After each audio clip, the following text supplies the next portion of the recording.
So I'd love to welcome Jeff Yellow Owl, who is a wonderful public speaker, also a licensed social worker. And we had the great fortune of meeting him at the Yakima Behavioral Health Conference this summer.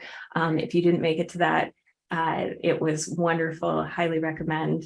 But also we got to hear some of his conversation around life choices, these sort of simple steps that we can take in order to improve our lives the way that we want to, create goals, fostering hope. So I won't give you a big introduction, Jeff. I'll let you introduce yourself more than that. But I just appreciate you so much being here and really look forward to hearing from you. All right.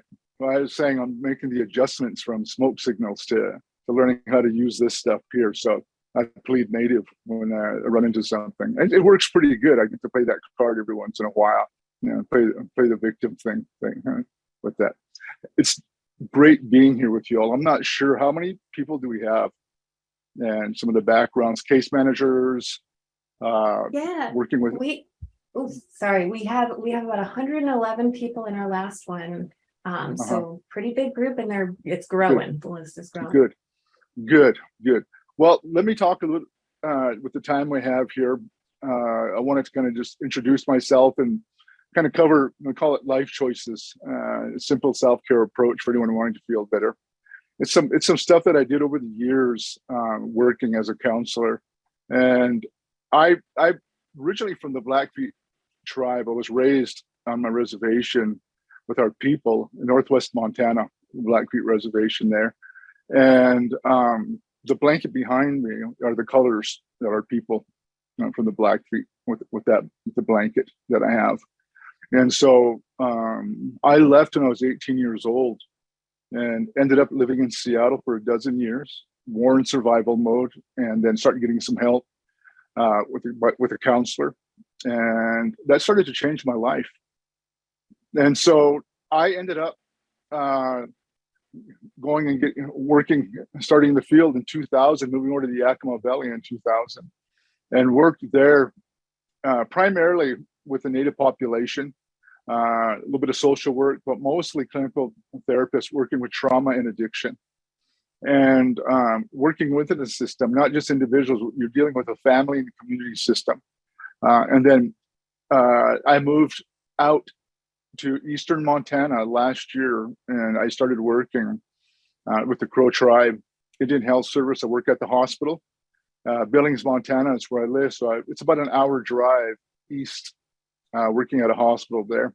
And so I work there as a clinician and a little bit of social work as well within that.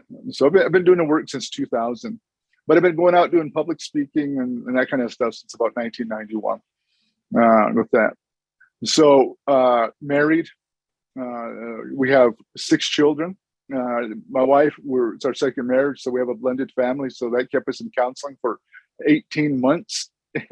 So we'll make it work. So I'm going to be pretty straight with everything, because one of the things I want to do is with what I'm going to present today is I want to take away a lot of the shame, a lot of the negative self-talk. And the work I do, I'll say this to my clients often, is when I hear them being hard on themselves, I'll say, I'm trying to protect them from themselves. And we get conditioned to talk to ourselves in that manner. Research shows that we speak 200 to 1,000 words per minute to ourselves, and most of it is negative.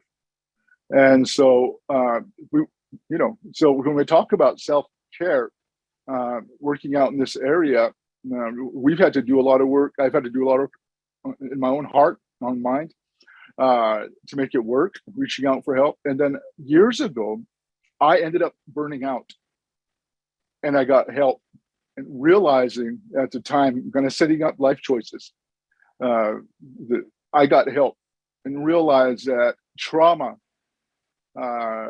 was untreated. Understanding the brain just was wiping me out. And I ended up relapsing. It hurt a lot of people, but I found somebody that could help me at that level, and it started to help me understand what was going inside of my heart and my head and my body. So I did the work. It took some time, and I just thought, I'm going to get on the other side of the table. with this, and I'm going to start helping people. I'm going to make my pain pay, and I'm going to go out and I want to start to give people hope. They can turn this thing around. And especially with the field that we work in, when we're serving people, we're helping people. The person that typically gets left out is ourselves. And so, like I said, we're hard on ourselves. So there's a lot of, I want to talk about self-compassion, treating yourself. And my wife says it really well, because people would say, well, isn't that kind of narcissistic? You kind of, just selfish, taking care of yourself. And we're chatting one evening, my wife and I, about this. And she said, self-care is about it's about loving yourself and self-compassion. She goes, but narcissism is about falling in love with yourself at the exclusion of other people. She said that really well. And so I try with some of the slides we have, you can only cover so much. I try to provide a path for people, not telling them what to do. There's a lot of stuff. There's a lot of good information out there, man. And it's like, well, but most people kind of know they should be eating right. Most people know they should be exercising. Most people know this stuff. And so I thought, I don't want to do that to somebody. Like, thanks a lot for putting something else on my plate. I wanted to provide maybe an avenue of how to get there. And this works for some people that don't. But if I can stoke something in your heart and in your mind to say, okay, you know what, I can get this thing turned around. Maybe this model or this framework doesn't work for me, but I'm going to figure this thing out, because we're all wired differently. We learn differently. So life choices came out of, you'll see the handout when we get there. It came out of really me working with the Native population where there was a lot of poverty. And I wanted to help people begin to make changes in their life. So I took the medicine wheel. I was trained for a bit. I did a little bit of chemical dependency counseling, got introduced to the medicine wheel. I liked it. It was a holistic approach. So when I was going down that road, I kind of got trained using that and kind of using it as an assessment and evaluation. And I thought, you know what? In the 90s, I read Stephen Covey's books. I had to take a class on 7 Habits of Highly Effective People, Principle-Centered Leadership. I merged one of the things that he does with the medicine wheel, and I called it life choices. And so it's planning 7 days at a time out there to begin to take care of yourself. And then I start bumping into things along the way. And I started this probably about in 2003 or 2004, somewhere in that neighborhood. And so I learned a lot from the clients I worked with. But all I was wanting to do was give them a tool that even if they didn't have to go out and buy a book. They didn't have to go out and buy all this equipment. They could sit down, even if they didn't have the handout, and start thinking about, what can I do to take care of myself? I wanted to give them hope. So I'll talk a little bit about that. But at the end of the day, I really want to be able to see people at least start to maybe see that they're important enough to, and it's not selfish. It's not narcissistic to take care of yourself. It's actually healthy and compassion for yourself. And many people, we get mentored to treat ourselves that way. Didn't just happen. Sometimes we feel guilty about it. So can we go to the next slide, please? So creating and fostering hope. That's the basic. I'm just keeping it open in that way. I'm gonna tell you a story. When I first started working for the Yakimas in 2000, I worked alongside of some other counselors. They were from a different department. There was an elderly guy there, and he'd been in the field for years, and he'd give me a hard time. He was Yakima on Blackfeet.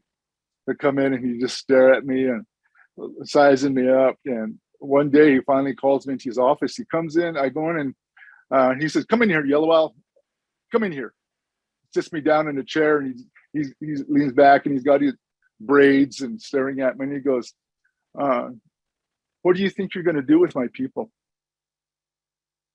And I was honest with him. I said, I don't know. I don't know. He said, "That's a good question. That's a good question." And he said, and in that conversation, he gave me a gift. It was a story. And so I'm going to pass that on to you today, to everybody. Spilyai. Spilyai is the character with the Yakimas, where he's a coyote. I think some of them call him coyote, but he's the trickster and creator. all kinds of stuff. He's in all their stories. And so he tells me the story about Spilya. One day, Spilya is laying on the side of this little hill and just enjoying the sun and just soaking it up. This animal comes up and says to Spilya, "What are you?" And Spilya says, "I'm a coyote." And the animal says, "Well, I'm a coyote too, just like you." Spilya says, "No, you're not. You're just another one." He goes, "No, no.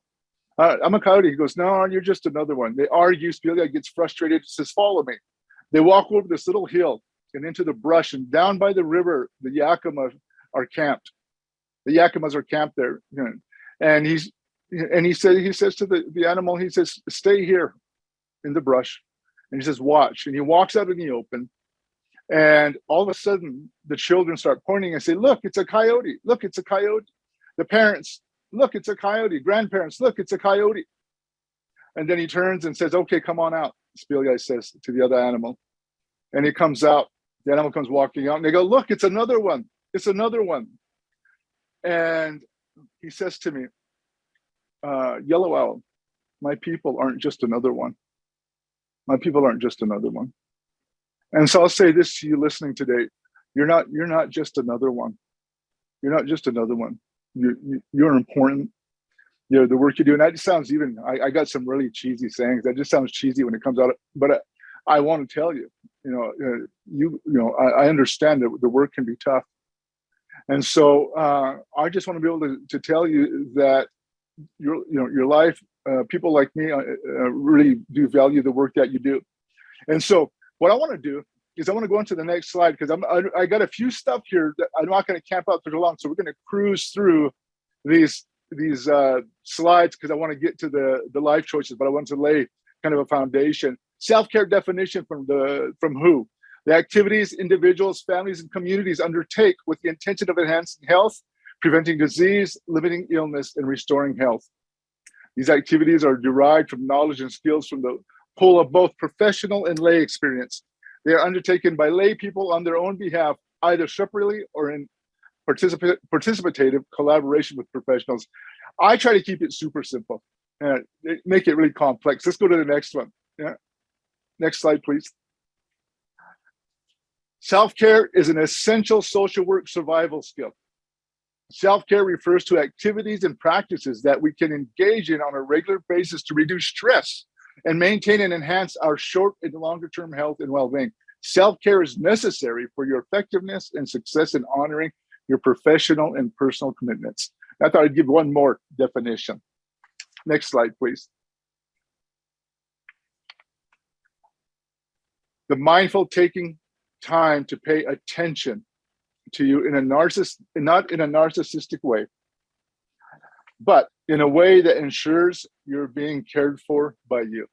The mindful taking time to pay attention to you, not in a narcissistic way, but in a way that ensures that you're being cared for by you.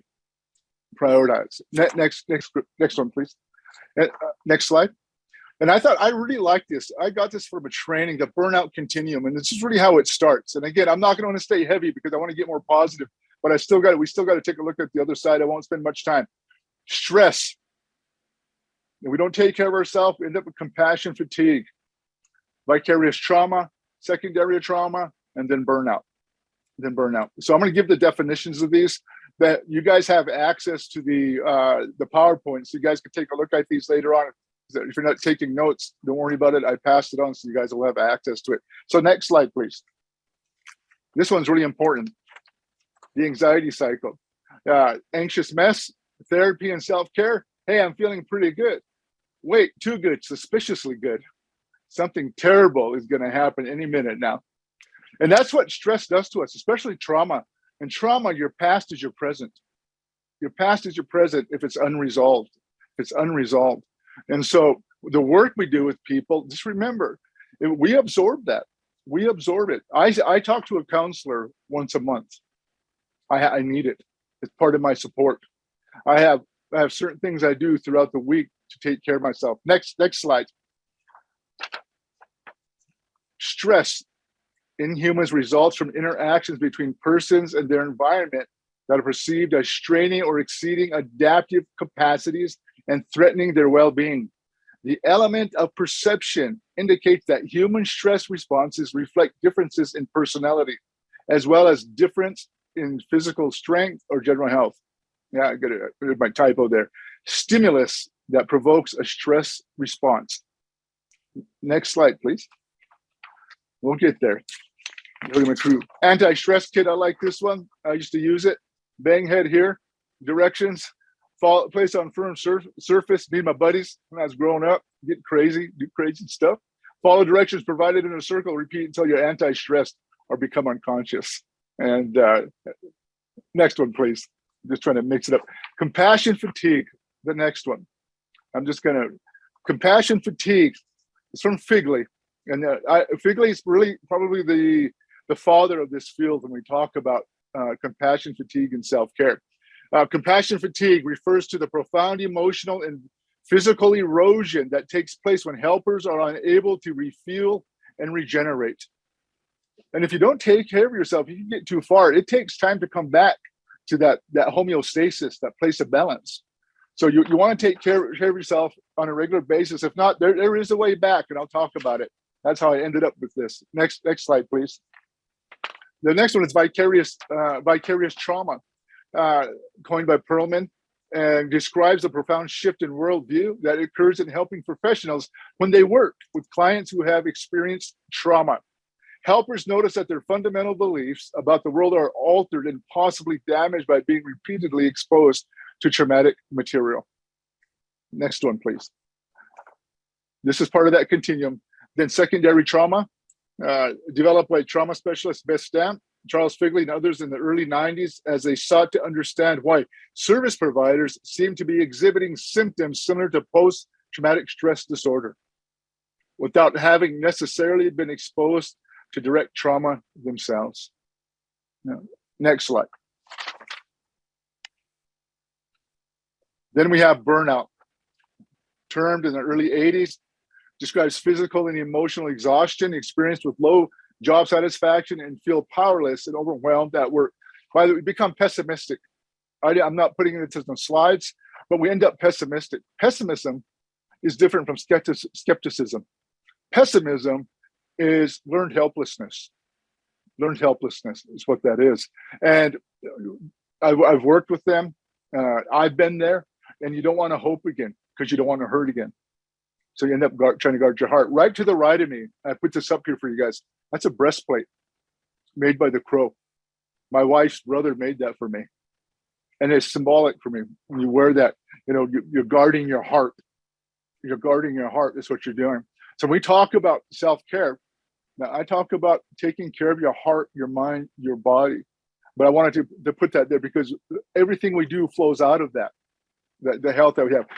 Burnout does not necessarily mean that our view of the world has been damaged or that we have lost the ability to feel compassion for others. Resolved, it's changing jobs can provide immediate relief to someone suffering from job-related burnout. This is not the case for compassion fatigue and vicarious trauma. So I want to jump in. Now, I told you I wasn't going to camp out there very long. At least you have some definitions, and I'm giving you some tools to find out where you're at. And I'll mention that later on. And I gave you guys a packet that was put together by Charles Figley and his wife, Kathleen. So let's go to the next slide. I'm going to talk about, some of you have never ever heard of the limbic system. So if you put your fingers over your thumbs and you do this here, some of you may have heard about this. This is about the size of your brain. That's about the size of your brain. We talk about the limbic system. And by the way, your brain is about 75% water. I work with people who have headaches sometimes. Are they struggling? And then I want to find out what are they drinking? And many times they're trying to stay going, keep themselves going with caffeine, power drink, all energy drinks, all of that. And so that'll work against you. So we're talking about the limbic system. So we'll open that up. Talk about the thumb. Some of you may have seen this already. That would be like the limbic system, right hemisphere and left hemisphere. The limbic system. The limbic system starts to develop at the point of conception. All right. So let me say this here. Some of the common labels for the limbic system is survival brain. Some say subconscious or the unconscious. it's the instinctive part of the brain for sure. So when we talk about the limbic system, so if I do this with my clients, so some of the stuff I'm going to do with you, I do with my clients. And I try to do it in a way, because when I'm working with someone that's coming into my office, especially when you've got people in front of you who are feeling anxious, they don't know you, that energy is coming to us. I think of it like this when I'm working with someone. And again, I got cheesy sayings. Here's one of them. I'm the thermostat, they're the thermometer. I'm the thermostat. And so I'll try to, provide a place where it's calm. So I'm controlling that when they come in. But I know I'm working with their limbic system first. They're coming in. So I'm just trying to get that calmed down. That's all I'm attempting to do. And so the way I talk, the way I present myself, if I'm talking fast and forceful, I'm activating the limbic system. It's already looking for a threat. So it's the survival brain. With the thumb area is kind of a good example of the limbic system. Right around the thumbnail area is a good example of the amygdala.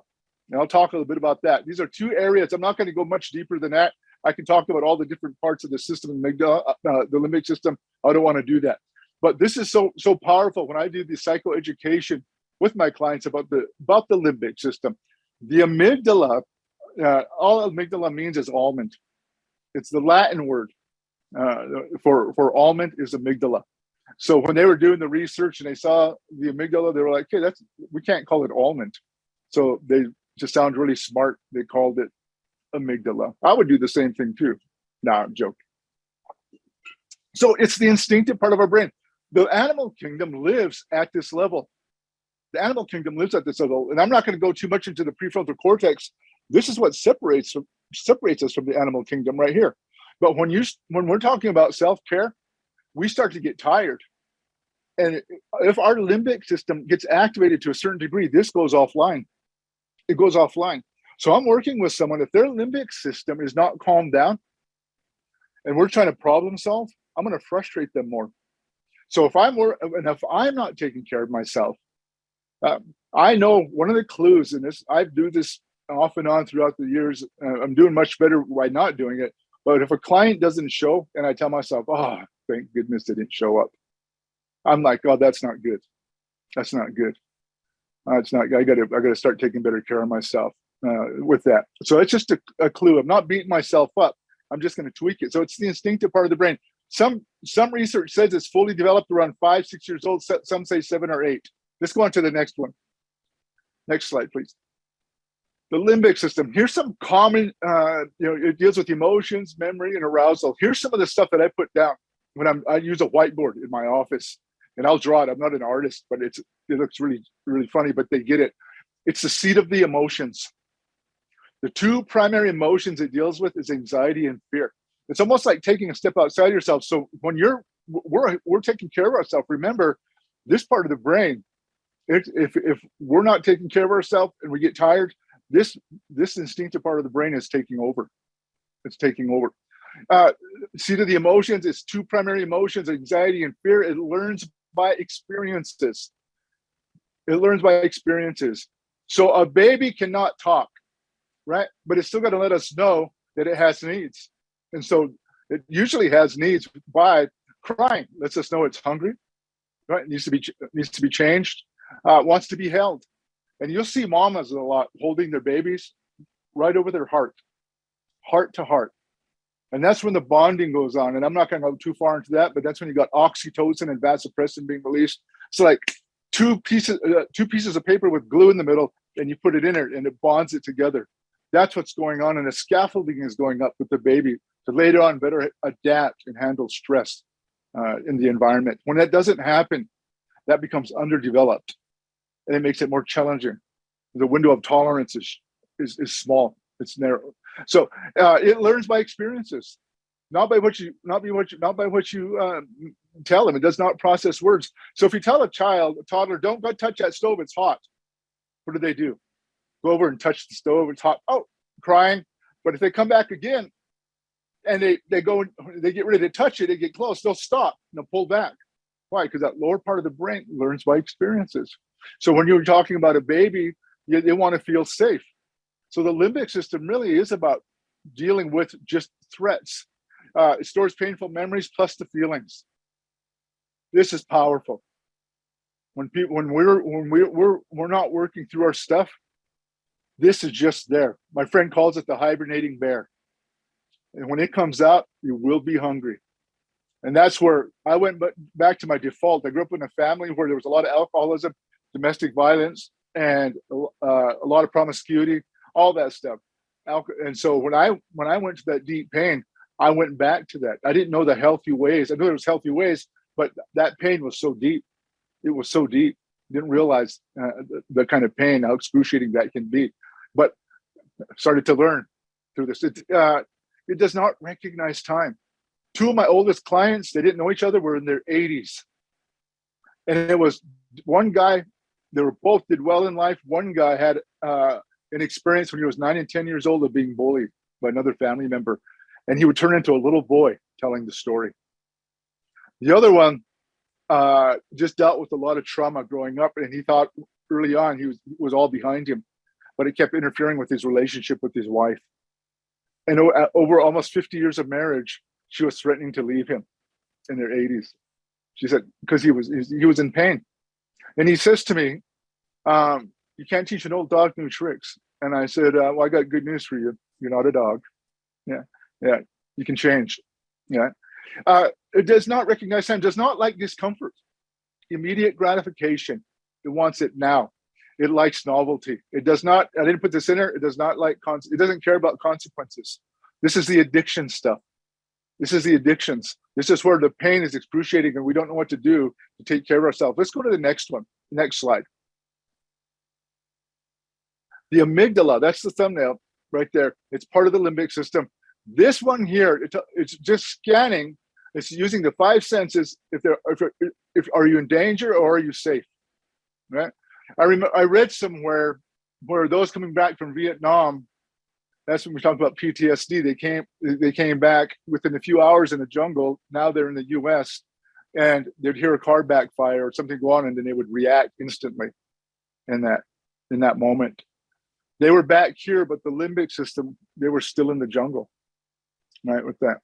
And so when we're working with people, what they're going through, we're going to absorb some of that and we'll carry on some of the same characteristics with that. And some may be doing some of that now, drinking more than you thought, you never thought you drank, doing some other stuff to cope with the pain.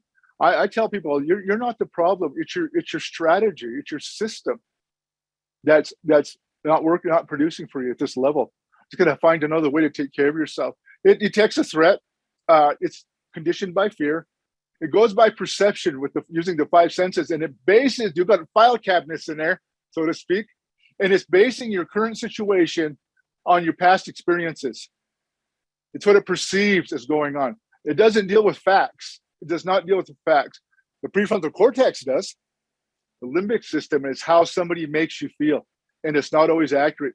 It triggers, and it depends on the intensity of emotions that sets it off. It triggers a response: fight, flight, aggression, appease. Yeah, we've heard of these: fight, flight, freeze. I put aggression and appease. But it also deals with positive emotions as well. But remember, its job is to keep you safe. That's its job. And let's go to the next slide, if we could. One of the questions I ask, and I'll kind of move through because I want to get to the handout that I have.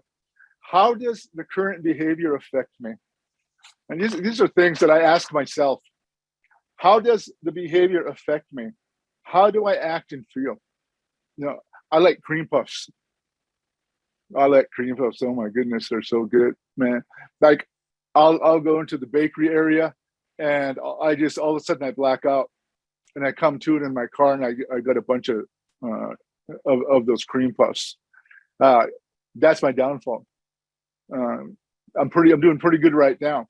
But what happens is I enjoy the taste, but it's emotional because it brings me back to being with my grandmother, who would buy pastries and we would sit in her living room. She helped raise me and she was a safe person and she would tell me stories. So it brings me back. How do I act and feel? I'm feeling threatened. So it longs for that. How does the behavior affect the important people in my life? And this is what I started learning when we talk about self-care. I had to get outside of my own heart and just how I experienced it, the people around me, what was important to them, what was important to them, and my wife would tell me, she goes, that's not healthy. You battle diabetes. Nobody in my family has diabetes. When I was in my acting out with addictions, I'd beat myself up, just did not take care of myself. I ended up becoming diabetic. So I got everything under control today. But if I go down that road, she gets nervous. She goes, I want you around for a long time. So I have to take into consideration. So, I used to be a chauvinistic pig. Now I'm more like a piglet. So I'm growing up, not that chauvinistic pig like I used to be. The other question I ask is, why do I do this? What's the benefit for me? So I think about that. And you can say this about the good stuff as well. So let's go to the next slide.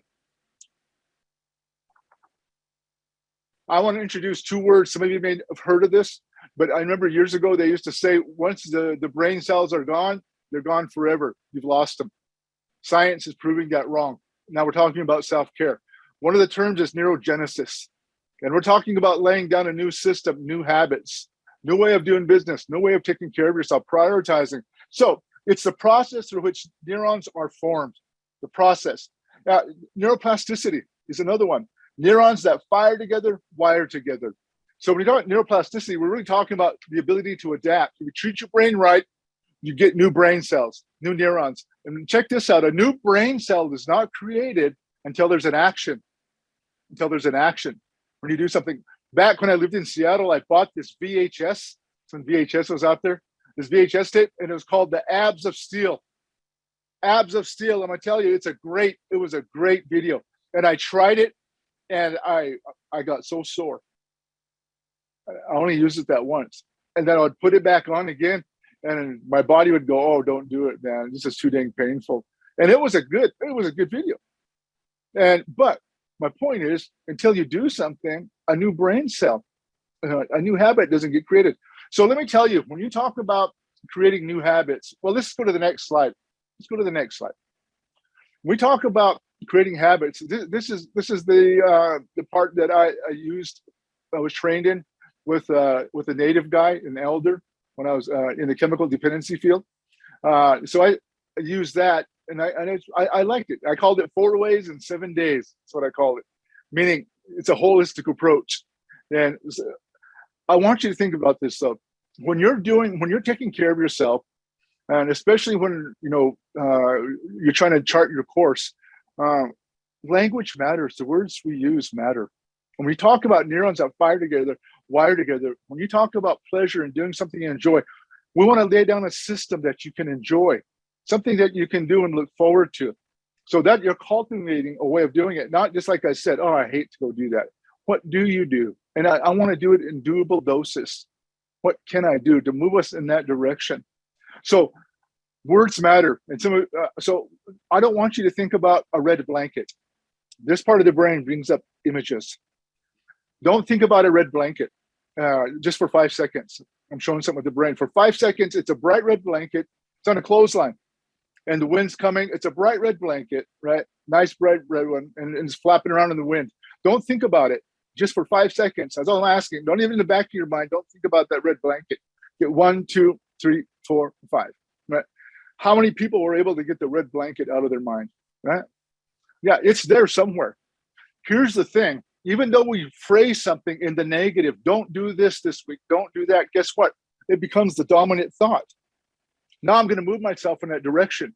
I'm going to move. So if I say I'm not going to drink, I'm not going to do this, I'm not going to do that, I'm going to minimize my drink, I'm going to minimize that, I'm going to minimize my donuts, minimize my cream puffs, right? It becomes the dominant thought. So I lean in that direction. Instead, what will I be doing? Instead, if I won't be doing that, what can I be saying to myself? What can I do, right? And so I talk about the physical and 3 basic areas, and I talk about physical. Rest, your nutrition, right? And what's the third one? Exercise, right? I'm not going to say too far in that area, but I tell people in the past, when things were going well, what were you doing physically, right? What was happening? That's all I'm doing. I'm trying to mine out some of the behaviors or some things that we're doing when things are going well. What about mental, emotional? Your mind. I was doing this with foster parents. We were down in the Quinault area, and there was all these foster parents came in, about 60 some of them, And we're talking about mental emotional. And I did like a 4-hour training with him, and I get flip chart paper out. We got him, and we got the couples all got together. And when I got to mental emotional, this guy was really excited, him and his wife. And I said, what are some things you do to take care of yourself mentally, emotionally? And they were talking, people talking about reading books, listening to music, journaling. And he says, sex.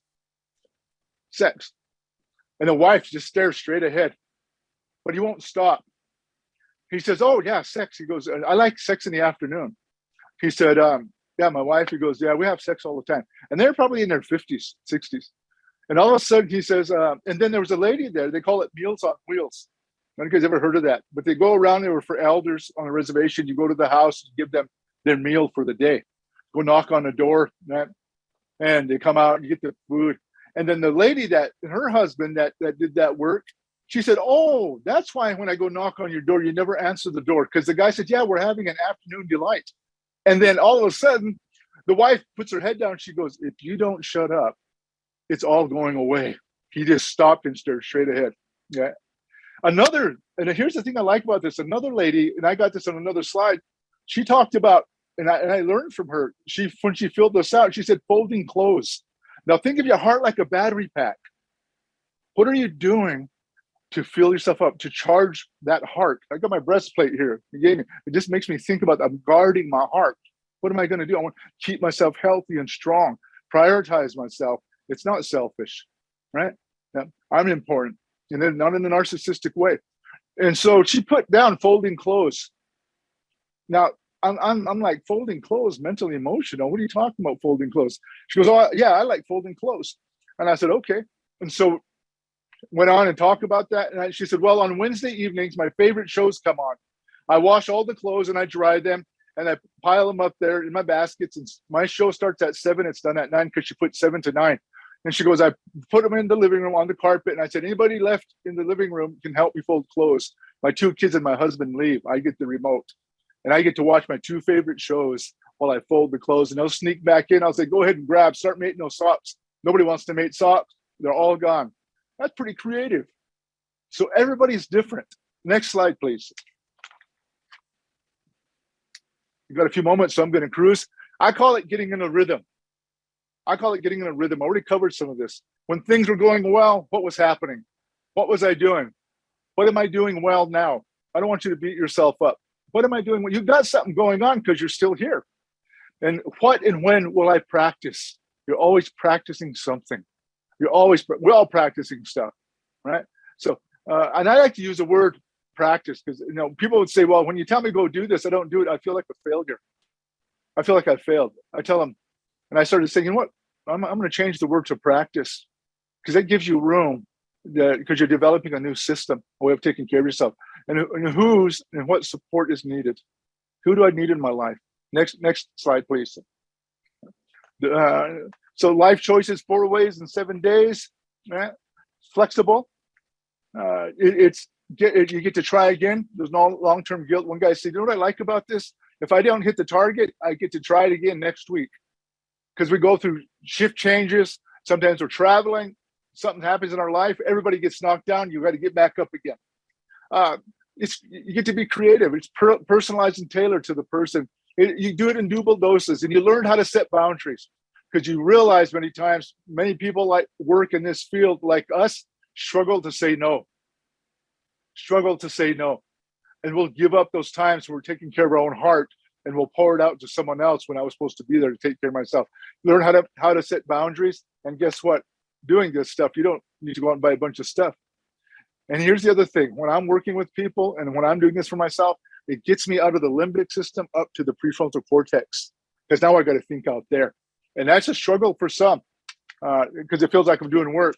But the limbic system doesn't want to give up control. Next slide, please. The best way to address the burnout continuum is through a firm commitment to basic self-care. I just wanted to make this super simple for people I've worked with.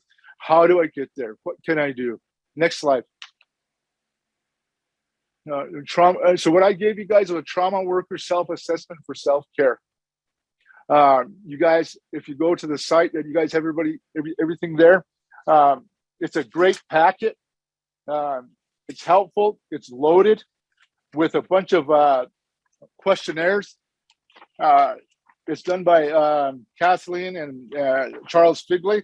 It's almost 40 pages, but it's got questionnaires. It's got ways of giving you ideas how to take care of yourself. And it's not the only way, but start to educate you and give you some tools to move down that road. And so I wanted to give that to you.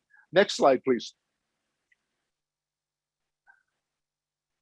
One of the things I'd like for you guys to check out, want you guys to take a look at, is the VIA Institute on Character. I gave you guys the link there. There's 24 character strengths.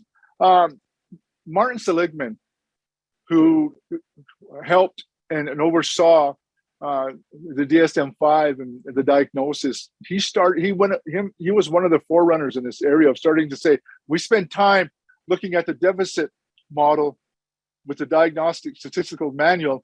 We've also got we should spend equal time with the positive and strengths. So they cover 24 character strengths. I use this with my clients when I was able to do it. I'm still trying to get them to allow me to do that at the hospital now. But you go there, it's a free survey. It's free. Go on there, it's about 15 minutes, and it tells you what your top character strengths and virtues are. Next slide, please.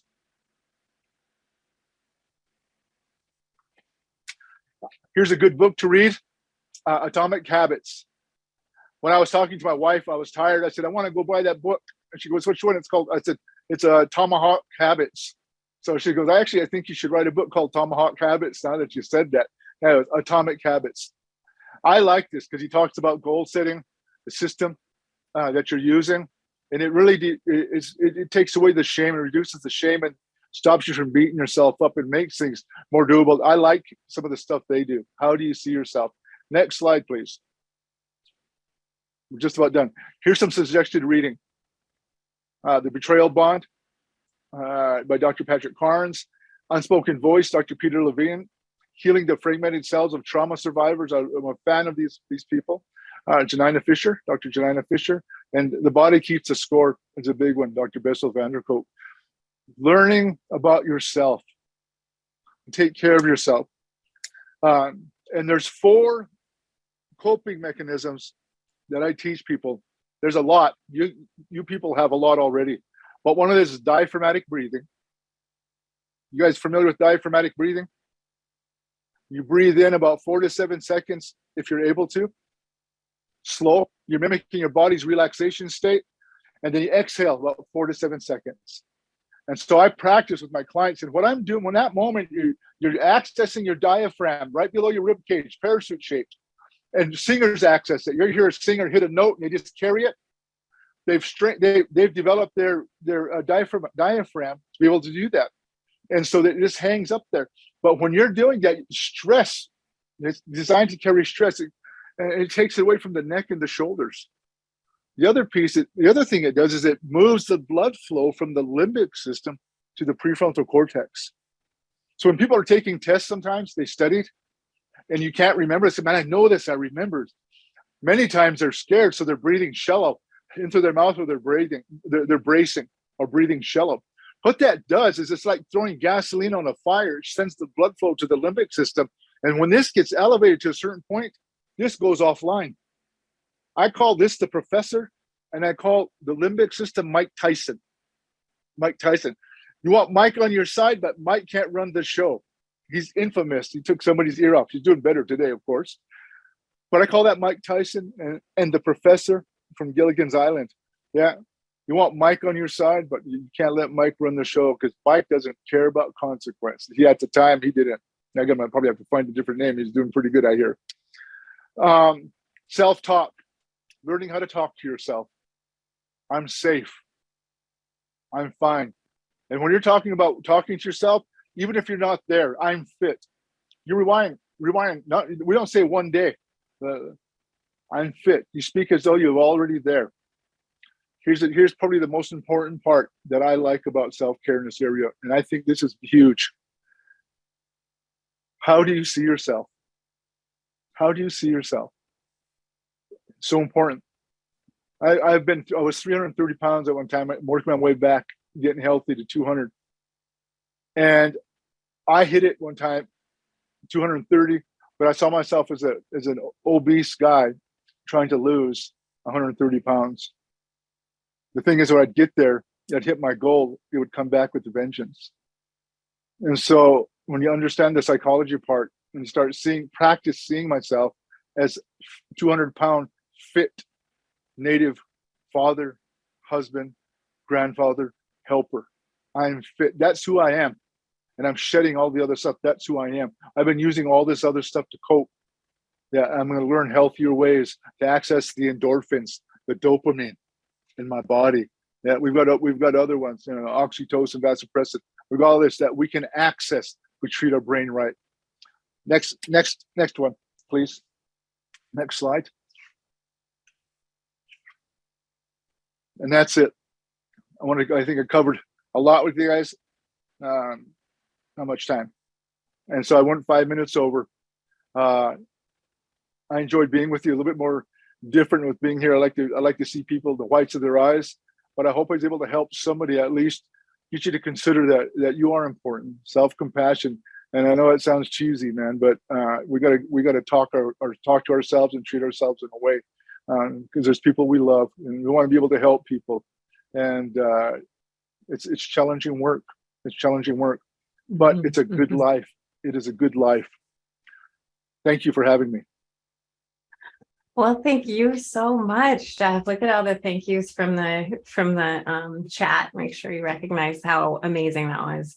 It's funny because, I'm listening to you speaking and I know exactly why I wanted you to come and talk with us. You've got this great mix of science and care and just I'm sure everyone who meets you is like, oh, can I hire him as my counselor? Plus the corny phrases, I gotta say, that's what makes it for me. That's really that's the way of it. I don't know if you've read it, although I would highly recommend it. There's a book called, My Grandmother's Hands by Resma McKean that talks a little bit about it takes the body, keeps the score, but then talks a little bit more about racial and historical trauma. But yes. Resma calls the vagus nerve, that helps with that trauma response, the soul nerve, because it touches every part of your soul. I think that goes perfectly with your professor. There's the professor, there's the soul. It's just amazing. Yeah. No, that's great. Yeah.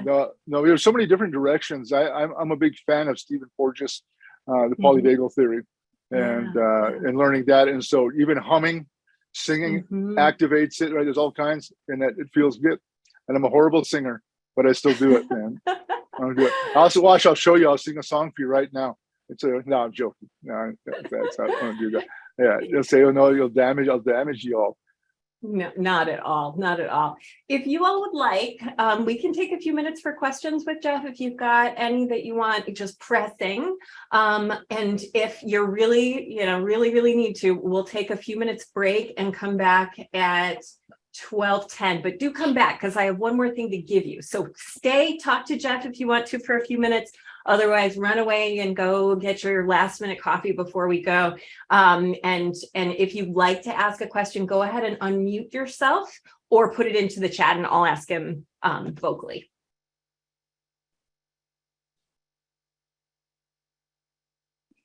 It always takes everyone a minute to decide what to say.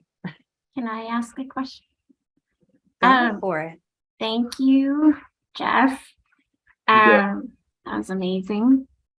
So when I worked with the medicine wheel in the past, it was kind of like the client was brainstorming and then I was just placing her ideas where she would tell me that goes here, that goes here, that goes here, that goes here. Yes. And it gave her an image. Is that kind of how you use it when you're doing the 4 ways, 7 days? Yeah, I took to Stephen Covey's, he called it the slice of life. And so on the handout, I was doing presentations using the medicine wheel. And I had a couple of guys, and it really comes from the Plains. I'm a Plains Indian, but they say, you're not part of that religion. You can't be using that. It's ours. So I was presenting at a place. And so I made a square and I called it life choices at the time. And so when I went there, they were waiting for me, but it was a square. And so I just stuck with life choices. But I took Stephen Covey's, he calls it the slice of life, 7 days planning to take care of yourself in the next 7 days, right? He shares that great story of takes a jar, puts the stones in there, and the big stones in the jar, and he tells the class, the professor, is the jar full? And they say yes. Then he puts some gravel in there, tops it off. Is it full? Yes. Gets out some water and pours it in. I'm kind of paraphrasing, kind of the story tells in 7 Habits of Highly Effective People. He calls it sharpening the saw. Poured water in there. And he said, what was the point of doing this? And they said, just when we think our schedule is full, we can squeeze more in. And he said, no, that's heading towards burnout, right? In general. He said, no, those stones represent those things you're going to do during the week to take care of yourself. They're immovable. Everything else, right? Someone else's emergency does not become my urgency. So those stones, and that's why I talk about boundary setting. If people started to learn, they carved that out. So if somebody called and asked for a favor, they would say, okay, I'm available from this time to that time. They started to learn to say no, because it's like, if I keep doing this, I'm going to spend myself, I'm going to have nothing left. So you have to start doing it. So some people would get disappointed because I didn't get into family systems, but you're dealing with a system, and now you're going to break out of that system. But the gravitational pull with other people in relationships want to pull you back in with that. Yeah. So that's how I ended up calling it life choices. Yeah. I love that. So I went back to the medicine wheel, and I haven't seen the fellas. Yeah. Thank you. We could do one more question if anyone has one more.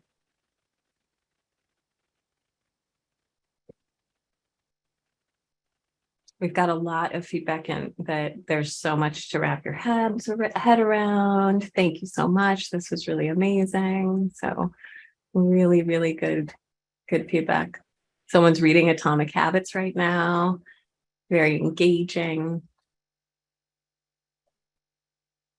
Yeah, I wanted to say I did forward that, so you guys can take a look at the PowerPoint when you can. Thank you for the comments. All I'm trying to do is just, like I said, with a short period of time, it's just saying that if you don't start, you will run into a wall. You will. I did. But I wanted to give you hope that, even if you're there right now, you can get things turned around. Neurogenesis, neuroplasticity, by just making those incremental doable dosage changes. That's it. Just trying to give you some hope. And we want you around a long time. Thank you for having me. Isn't that the truth? Thank you so much. And let's give Jeff a little virtual round of applause, if you could, either by clapping this way, you can put some emojis in there. We really appreciate it so much. It is unfortunate that you can't see all the grateful faces that we have in front of us, but it was really amazing. Yeah. So thank you again. And I will make sure, if it's okay with Jeff, to have his contact info. If you'd like to have him come and talk to your court, or you want to see him again, I'm sure that we can make sure that happens. And as I mentioned in the chat, in case you missed it, I did forget to put Jeff's slides on the website. I'm sorry, Jeff. I did put the handouts, but forgot the slides. So I'll put those on before the end of the day. We'll just make sure it gets updated. So just check back again. We'll also have the recording available on the website as well. So it takes a little bit because I have to go through and do closed captioning on it and make sure that that's all correct, but we'll have that up there as well. And we'll make sure that you can share his talk and the resources, and really start thinking about not just how we can take care of others, but also take care of ourselves. Just like when we talk about stigma, we experience stigma, others experience stigma, and it's this barrier that can be helped by making sure that we're healthy, by making sure that we're having grace for the people around us, that we're trying to go through the world with as little judgment as possible, including self-judgment, which is probably one of the worst forms of judgment that we have, really. So Jeff, once again, thank you. I'm going to go ahead and move us through this last section so that we don't hold you over too long. It looks like we've got one more minute until I said everyone has to be back here and focus. So I'm going to share my screen and show you this last thing. You can also get it on our website down towards the end. It is a template for how we can do cross training within teams. So I'll walk you through that process. So give me just 1 second to get my screen all set up and I will get there. Thanks, Jeff. See y'all. Take care. Take care. Hope to see you down the road. Absolutely. Thank you, Jeff.